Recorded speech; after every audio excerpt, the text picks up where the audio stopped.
Hey everyone, welcome back to my channel. I am Britt, and if you haven't subscribed yet, you probably should, because I talk about geeky things, and if my hair grows in the next video, do not be alarmed. I filmed a lot of videos in advance because I'm planning on taking a lot of time off this summer. I've got some things going on this summer that are going to make making videos very difficult, so I tried really hard to get as ahead as I possibly could. You guys will learn more mid-summer about what I'm doing and what's going on. But this one I actually had to film basically at the time, just because I wanted to really experience what I'm going through, and you're going to see some clips of some revelations that I've had in this video.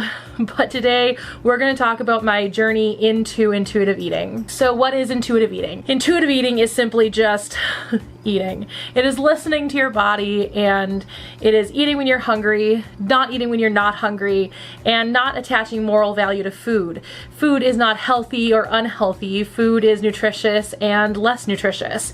And less nutritious food still has nutritional value, and so still holds value.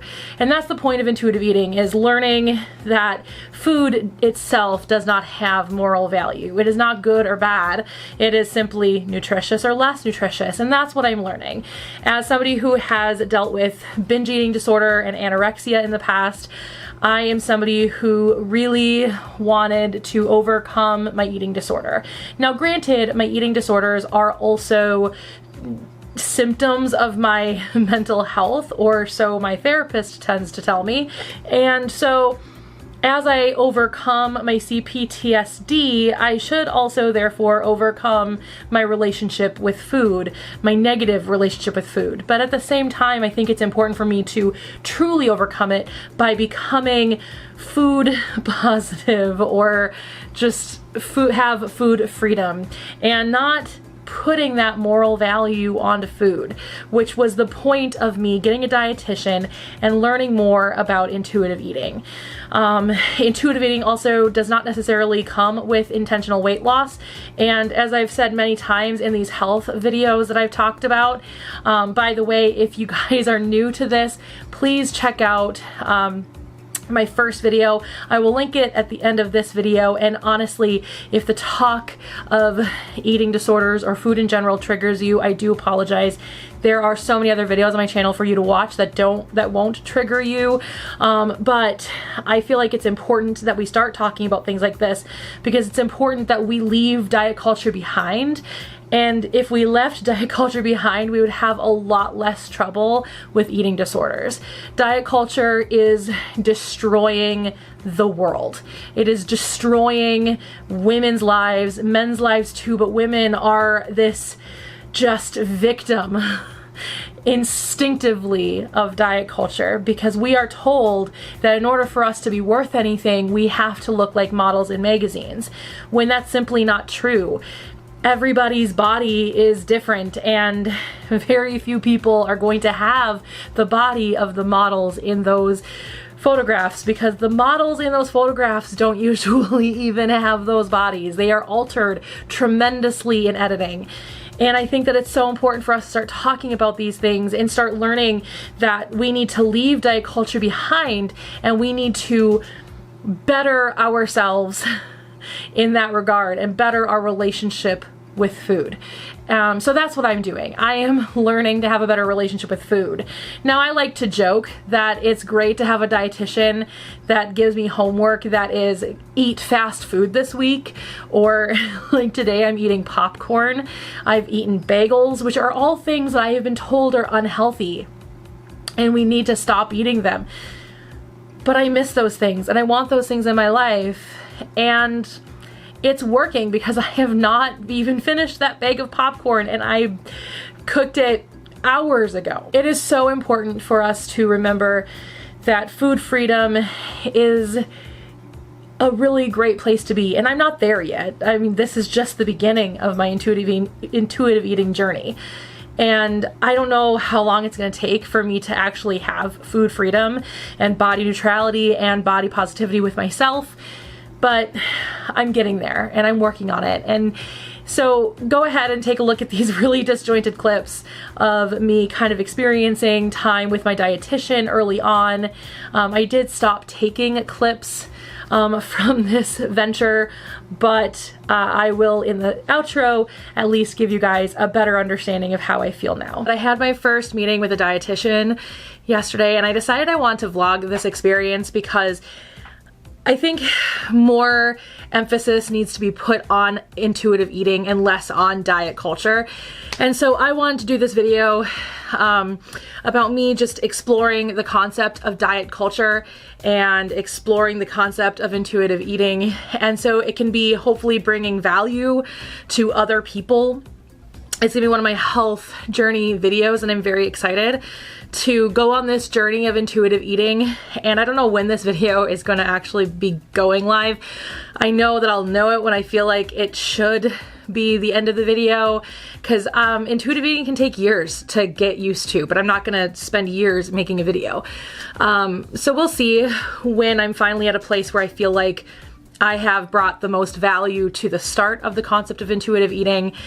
But yeah, it feels good to finally be with a professional who can help me and guide me in making sure that I can make good decisions for myself going forward and make myself the healthiest I can be, because diet culture is not about health. Diet culture is about making money. Diet culture is not about people losing weight. It is about people yo-yo dieting so that they can make more money.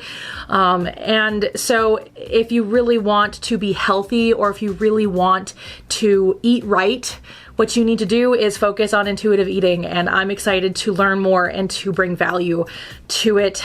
Anyway, that's all I have to say. I need to get to work. Luckily, I work from home. I'll catch up with you guys after the second meeting. So here I'm just doing another really quick update.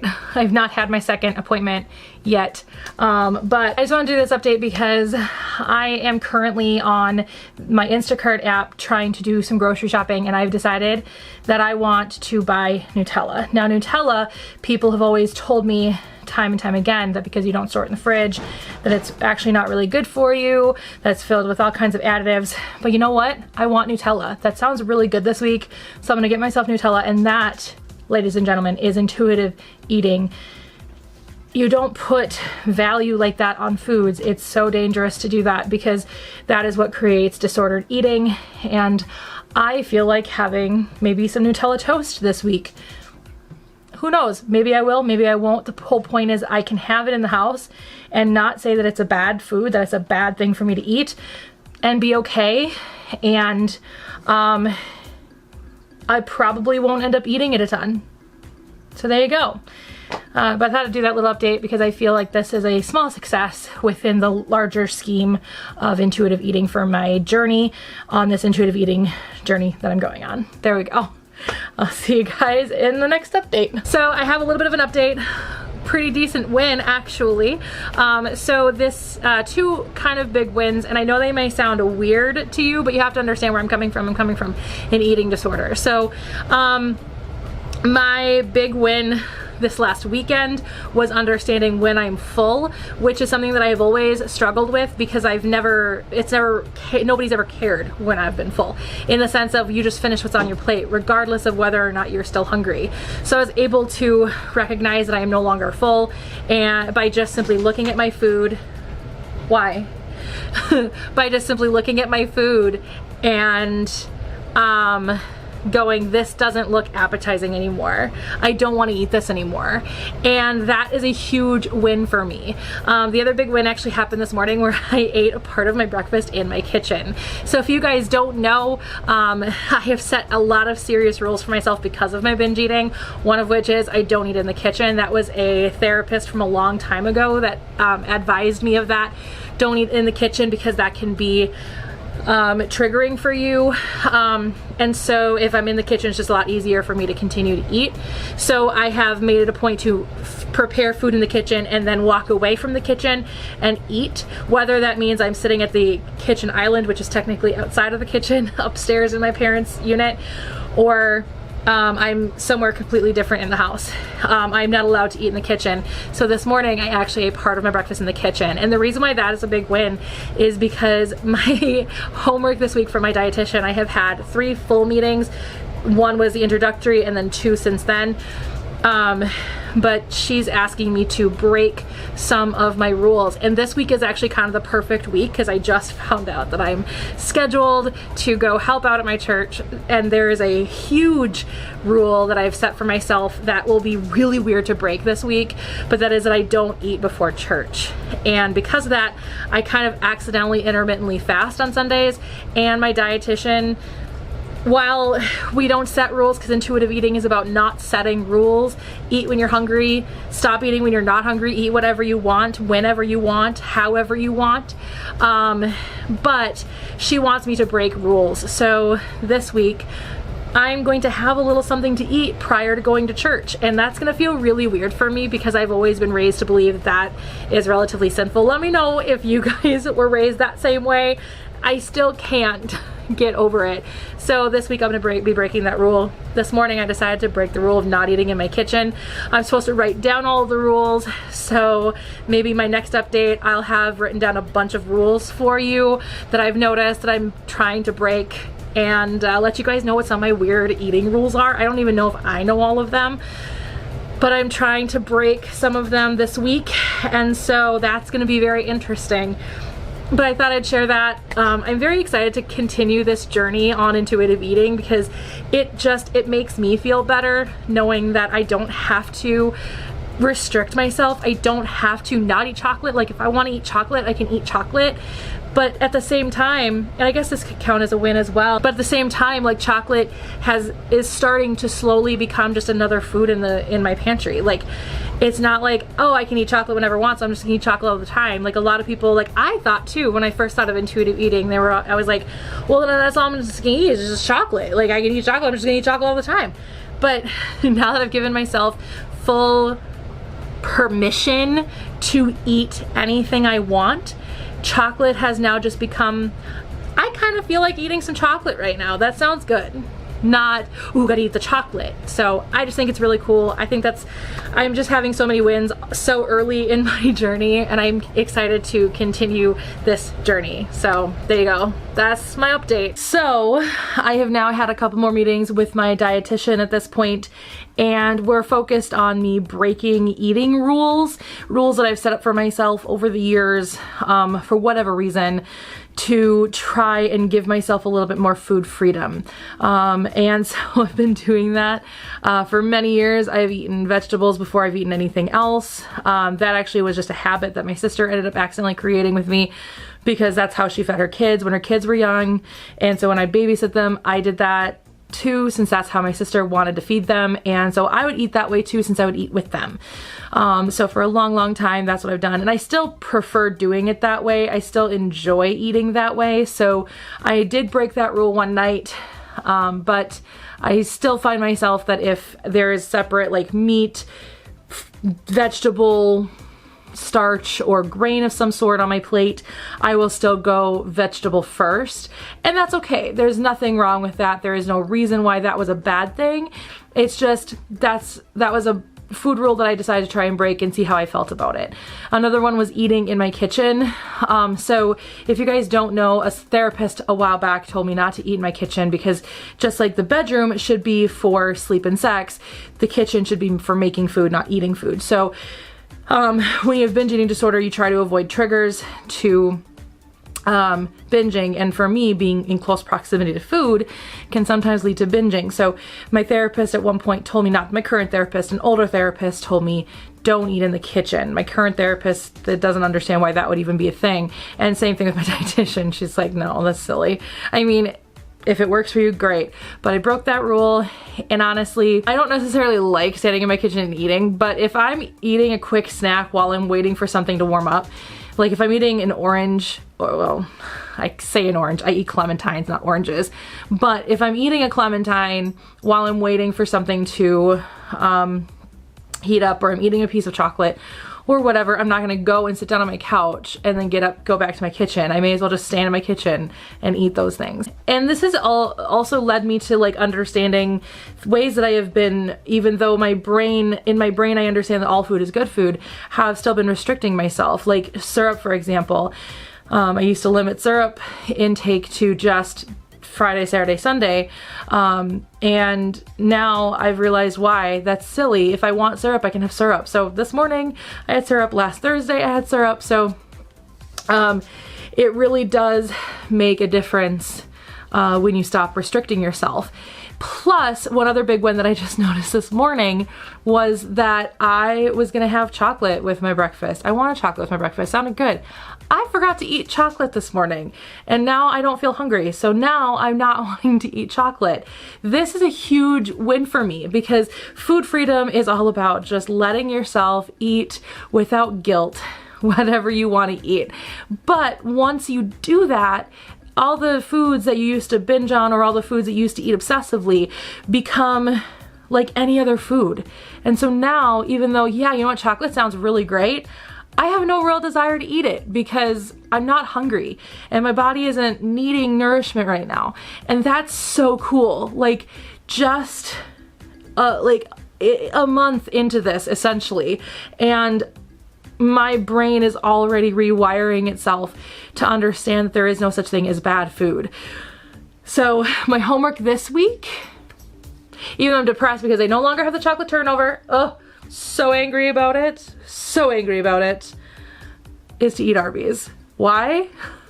Because I think I have talked my brain into feeling sick after eating certain fast food restaurants because they were the fast food restaurants that I ate at all the time, really loved eating, and Arby's was one of my favorites when I was young. Well, younger. I was like in my 20s when I stopped eating it. And I really miss Arby's. I actually watched a video where I talked about, I was back home and I showed the Arby's that made me fall in love with Arby's. I want Arby's. So I'm gonna try eating Arby's.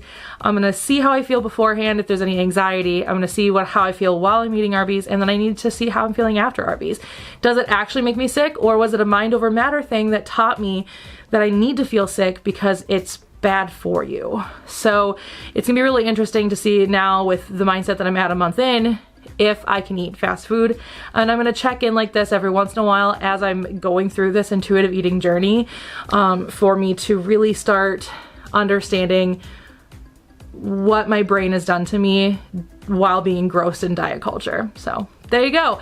All right, that's the update for now, and I'll see you guys all with the next update. So I have Arby's now, and today is the day that I get to eat Arby's for the first time in 7 years. I'm terrified. So my dietitian has said just kind of take it in, think about it, think about how I'm feeling when I am about to eat it, how I'm feeling while I'm eating it, how I'm feeling after I'm done eating it. They didn't have my chocolate turnover anymore, so I got this. So this is trash compared to the chocolate turnover, but either way, I got that. And then I have a Market Fresh sandwich, which is what I always ate when I ate Arby's. I mean, I did get roast beef every once in a while, but I preferred the Market Fresh sandwiches just because I preferred them. And then maybe next time I'm gonna get roast beef because who knows? And I don't think they got me Arby's sauce. Oh no! No Arby's sauce. That makes me sad because I was really looking forward to having Arby's sauce. I thought I said I wanted Arby's sauce. Whatever. Yeah, I said Arby's sauce. Anyway, curly fries. And I know these don't make me sick because, man, I eat the frozen version of these that you can get in grocery stores. Oh my god. It's so good. Okay. This is not going to turn into a mukbang. I'm just going to take my first bite and kind of tell you guys how I'm feeling about it. Oh my god. And my animals are just like, hey, mind sharing? So here's the Market Fresh sandwich I got. The one I got was the roasted turkey. Because my mom was always surprised that I liked roasted turkey because I don't like the taste of ham. You know, roasted turkey tends to taste like ham. But in this, it's just so good. I mean, it's good. It's not as good as I remember it being. But it's good. I think I would like to go back to the roast beef though. Get out of here. What are you doing? This is mom's food. Get out of here. I think I would go back, I think, to roast beef though. Even though ethically I hate the company, or I hate the CEO, Jimmy John's is better than this, so I'd probably go back to roast beef. So this frame is a little weird. I have my camera set up specifically to look at my bed. That makes it even weirder. I am doing another video that you guys will see in August. And it's about, I mean, it's fine. It's sleeping with a weighted blanket, whatever. And so I have the framing set up like this every day so I can do updates. Anyway, so, okay. I know I look like crap because I feel like crap. I've been sick all day. My ginger tea just finished, well, the water just finished heating up for my ginger tea. And I gotta tell you, one thing that I kind of just experienced for the first time. Now, mind you, I'm sick with some kind of weird stomach bug. I have been off and on nauseous all day, and I've eaten very little, which is why I thought about this. Because usually when I'm feeling sick, I never feel hungry, but I've never really been in tune with my body before, and part of intuitive eating is becoming in tune with your body and being really honest and open with yourself about what your body is feeling. Is your body feeling hungry? Is your body feeling full? Anything like that. And I just experienced something really cool in that, which is I'm feeling sick, but I'm hearing my body in the most figurative way that it just needs food right now. I'm not going crazy. I'm just gonna make myself a shake with some fruits and vegetables and stuff in it.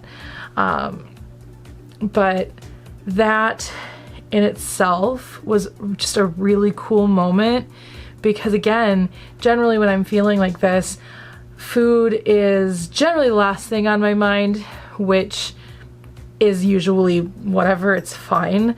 But I'm also understanding that my body needs it. If you guys don't know, I don't know if I've said this earlier in this video or not, but I'm a non-diabetic hypoglycemic, which means that my blood sugar is normally very low because I have an overactive pancreas.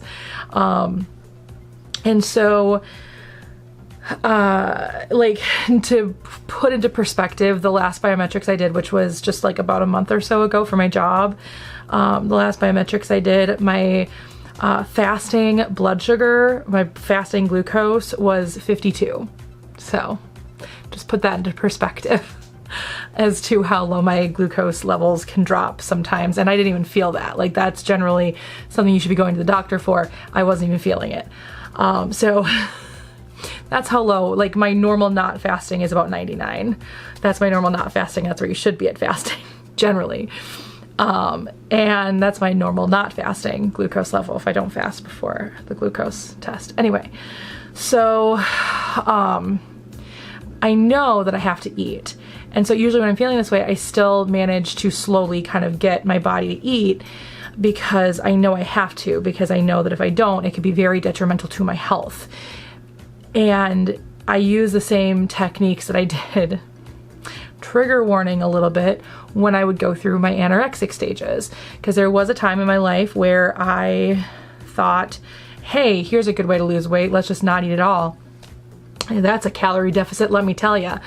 But I did eat. I just ate very smartly to keep my glucose levels level, which was a lot of bananas and some just very plain toast was usually how I would keep my glucose levels very normal during that time, because I grew up knowing I am hypoglycemic.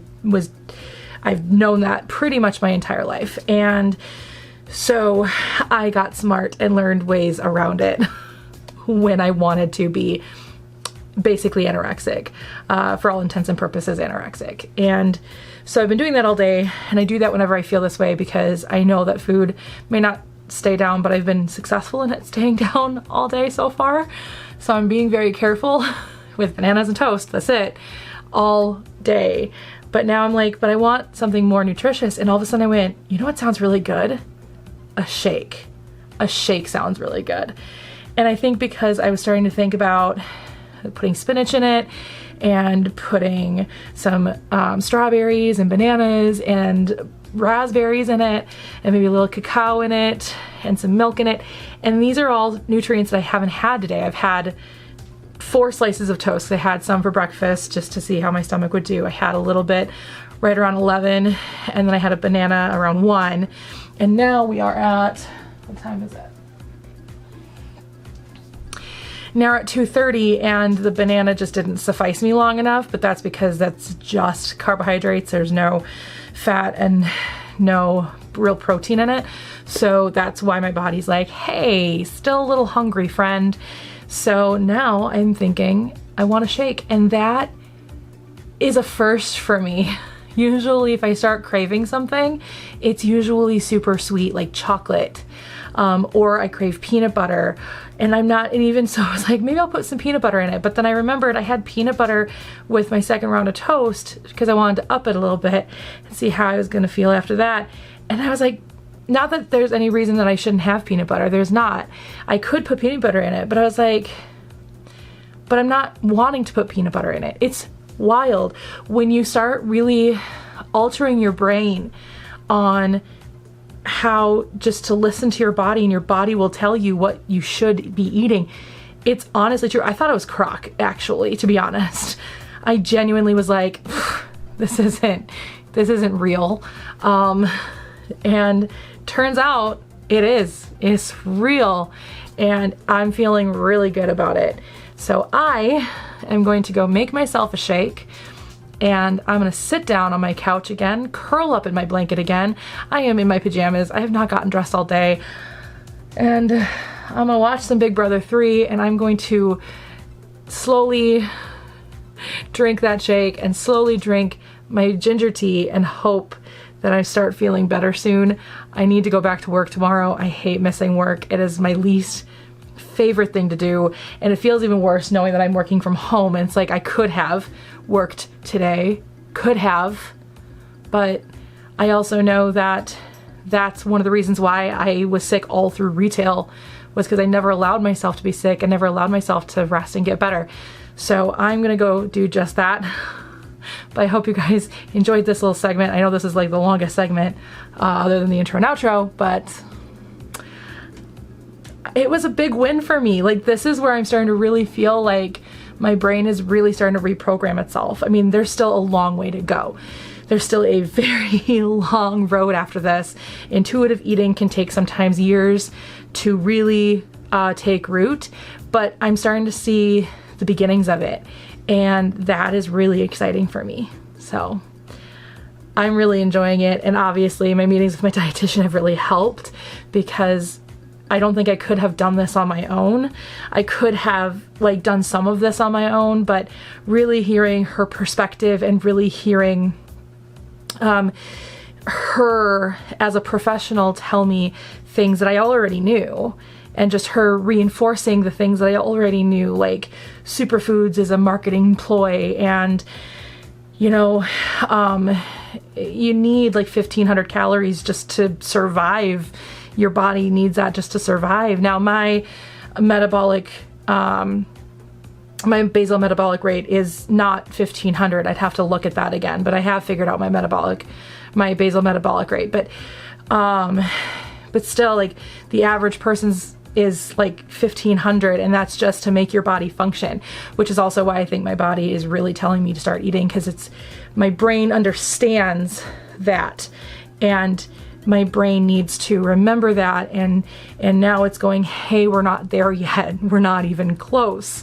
So it is feeling really, really good. I just feel like this was a big win.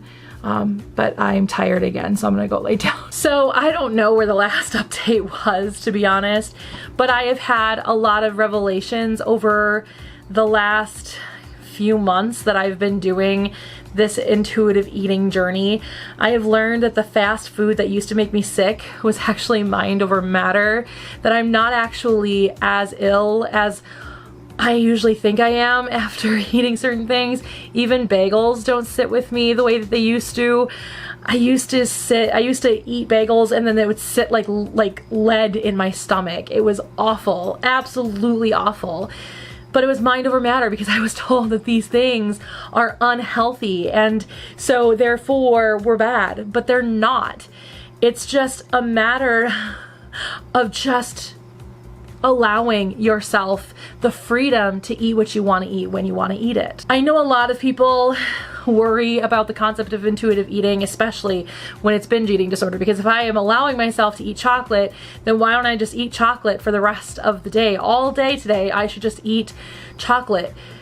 Well, that's the thing, is that when you get to that place of food freedom, your body will instinctively just ask you to eat those more nutrient-dense foods because your body is going to be craving specific nutrients. That's one thing that I've really focused on, is when I'm hungry, I think about it for a minute. I sit with that hunger for a minute and I think, what am I hungry for? What am I wanting to eat? And sometimes it's, I want some bread with peanut butter on it.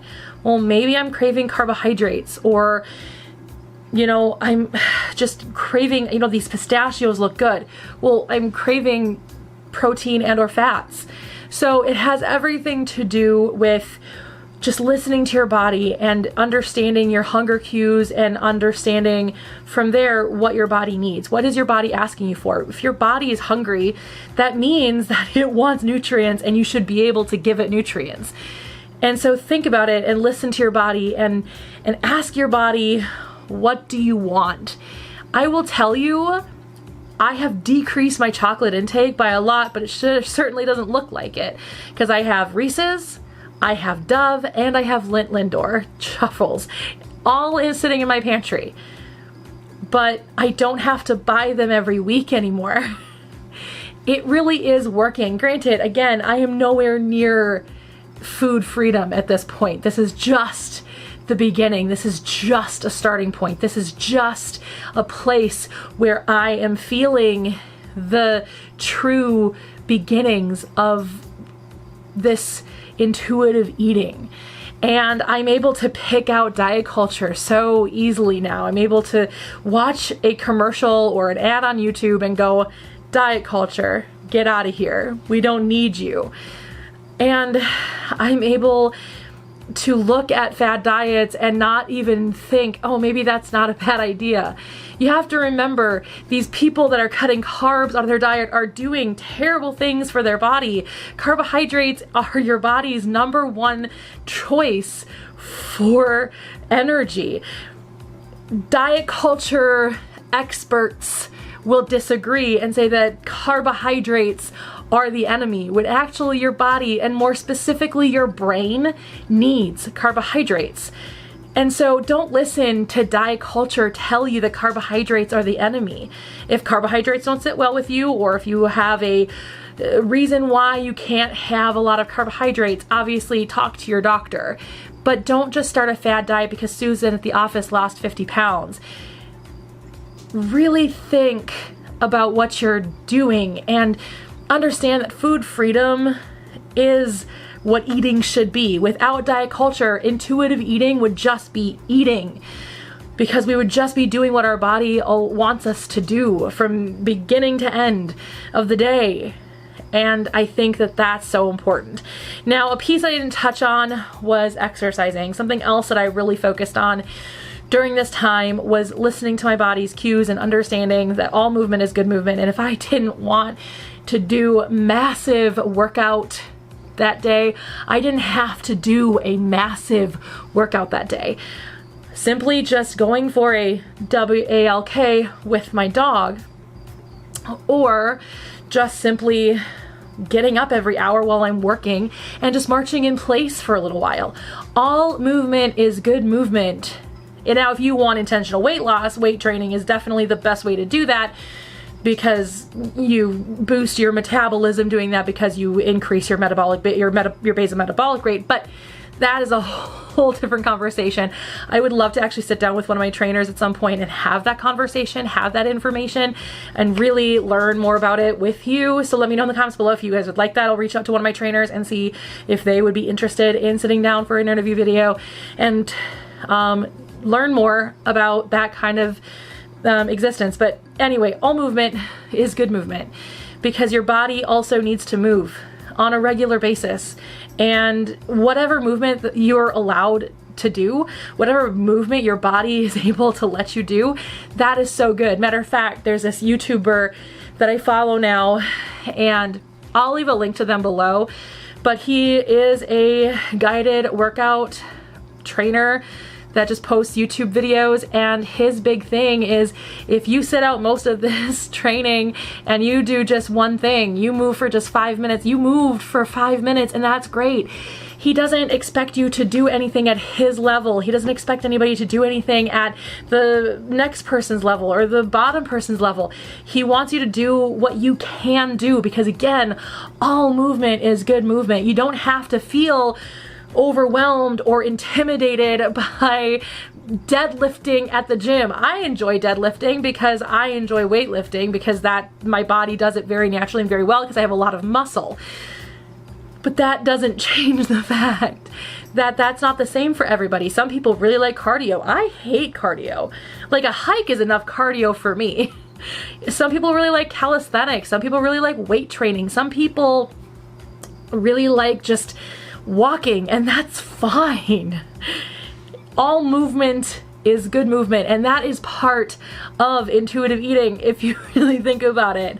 The freedom to just listen to your body and do what your body wants to do. There have been many days where I've had a training class, and I sat down with my mom like, you know what? I can't get there. My mind can't get there, or my body can't get there. And I listened to that, and I didn't do it. Doesn't mean I failed. It doesn't mean that I am not doing well for my body. It doesn't mean anything. All it really means is I couldn't get there, and that's okay. Anyway, I have never felt better. I have never had so little thoughts of binging or so little thoughts of giving up food altogether. My brain is finally in a place where I really am starting to have a really good relationship with food. For the first time in my life, I can finally say that I have a decent relationship with food. I have never been able to say that. Even when I lost 75 pounds after high school and lost all kinds of weight and I looked healthy by society's standards, I still had a really crappy relationship with food because it was littered with diet culture and littered with weeks of not eating except for like bananas to keep my blood sugar level because I'm hypoglycemic, and in order for me to stop eating, I have to just have some potassium. It was not a good time. But even then, I didn't have a good relationship with food. I didn't have a good relationship with working out. I was addicted to working out. I was just mesmerized by diet culture, and really, for the most part, anorexic, and it was not okay. I wasn't healthy up here. I may have looked healthy out here, but I wasn't healthy up here, which is why this time I'm calling it my health journey. I'm not calling it my weight loss journey. I'm not calling it anything but my health journey. And mind you, I'm healthy physically. I have a biometric screening that I just did like a month ago to prove it. I am actually very healthy, even if I am considered obese by the BMI. And do not get me started on the BMI. I'm not healthy up here, and that's what I'm working on. Because once I'm healthy up here, then I won't have to worry about this. This will just exist as it is. And if that means I lose weight or tone up, lose inches, lose body fat, great. If it means I'll always be this size, I'm okay with that too. Because once I'm healthy up here, this will be less intimidating. This will be less disgusting to look at in the mirror. And I won't feel so crappy about myself, but I'm starting to get there. I have a therapist on my side, I have a dietitian on my side, and I have 3 trainers on my side.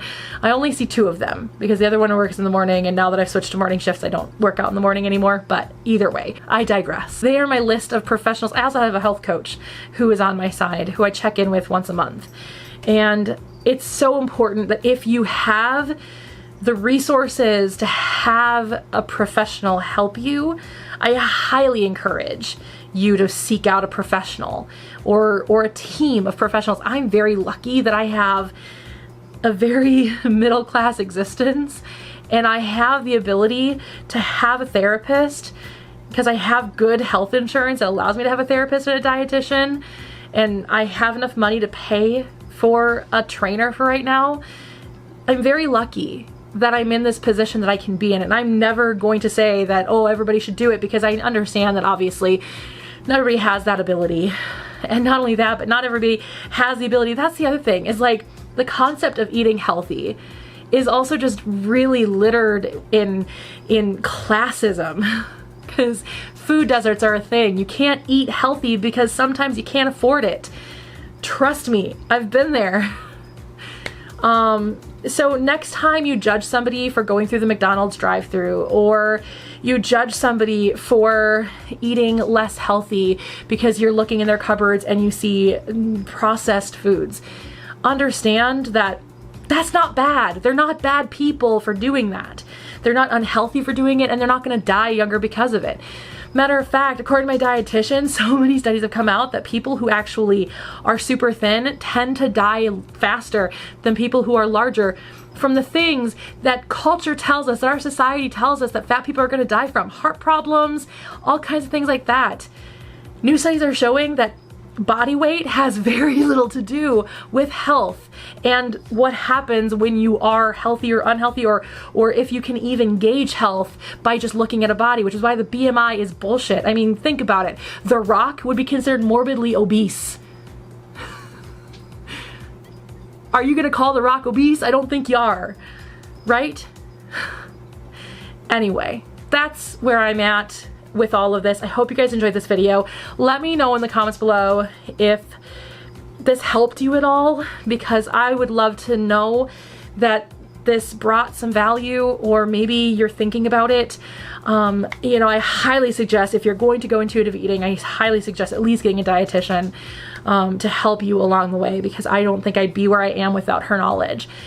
And I appreciate having her in my life, and I'm thrilled that she is a part of my life now, and I'm very much looking forward to working with her going forward in the coming months and years in which I experience all these changes. And maybe 6 months time, maybe I'll do another update on how I'm feeling about food freedom and intuitive eating and all that stuff. Let me know in the comments below if you guys want to see more like this. I'll see you guys all next time. Bye. If you guys want to see the very first video I did about my health journey, about when I gained 100 pounds, you guys can click right here. If you guys want to see all of my health journey videos, you guys can click right here. Click here to subscribe to my main channel. Click here to subscribe to my vlogging channel. Hit the bell and notification for both channels. I did just post a vlog this week. It's the first one in a while. I'm going to vlog a lot more once things start to die down with the thing that's going on this summer. So expect vlogs coming up in the future, and I'll see you guys all next time. Bye.